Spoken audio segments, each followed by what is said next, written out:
شيف شاهين، رمضان كريم وكل عام وانت بألف ألف خير يا رب.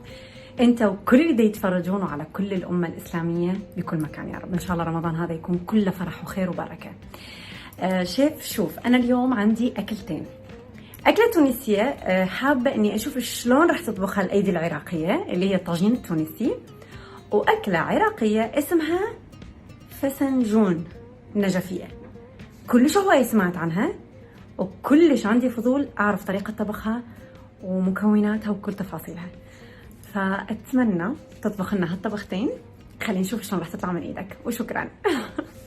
زهراء بميم عوفي لي الفسنجون على صفحة لأن سويتها مع شخصية مشهورة ثانية. خلينا نسوي لكم طاجين مغربي لأن يصير السحور يخبل. راح نجيب لنا بطاطايتين، راح نقطعها شرايح ونقطعها مكعبات، ولاحظة راح أبقي القشر بيها لأن بينكها جبارة. هسه راح نشيل البطاطا مالتنا ونخليها بزيت حار نقليها إلى أن يصير عندنا كريسبي وتخبل.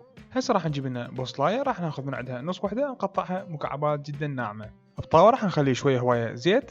هنا أنا عندي لحم مثروم بنسبة دهن تقريبا 15%، راح نخليه بالطاوة نفككه كلش زين وراح نحمسه الى ان يتكرمل عندنا اللحم تماما.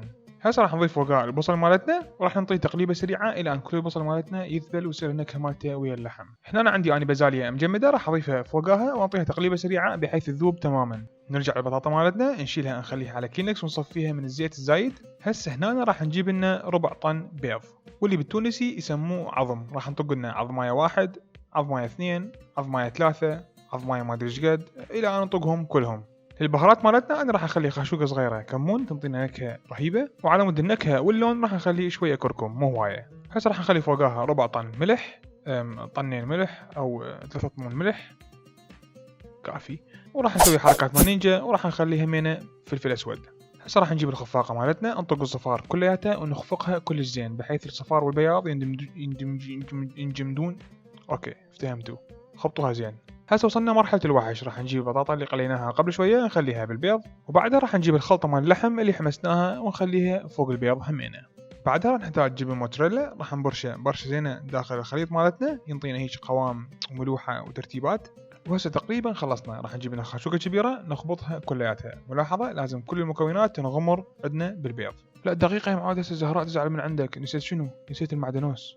هسه راح نجيب المعدنوس ناخذ من عنده كمية صغيرة ونثرمها كلش ناعم.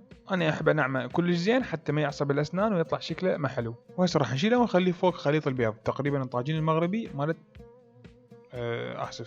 تونسي أقصد، خو ما سمعتي زهراء. ننطي تقليبة سريعة. هسه راح نجيب هاي الصينية نخلي بيها شوية زيت زيتون وندهنها وندهن الأطراف مالتها كلش زين حتى ما تلزق عندنا الخبطة مالتنا. هسه راح نجيب الخليط اللي سويناه ونصبه داخل هاي الصينية ونترسها تماما.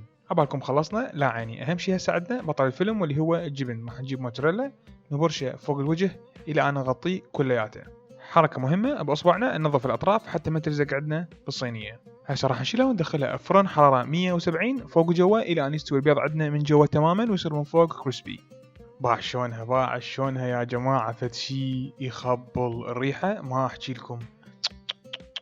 راح نخلي فوق الطاجين التونسي شوية ملاعب العيد. بسم الله، صار وقت نجربه. الريحة بهارات فد شي. راح نقص من عنده شوية نشيله بالشوكة. كيكة. بسم الله.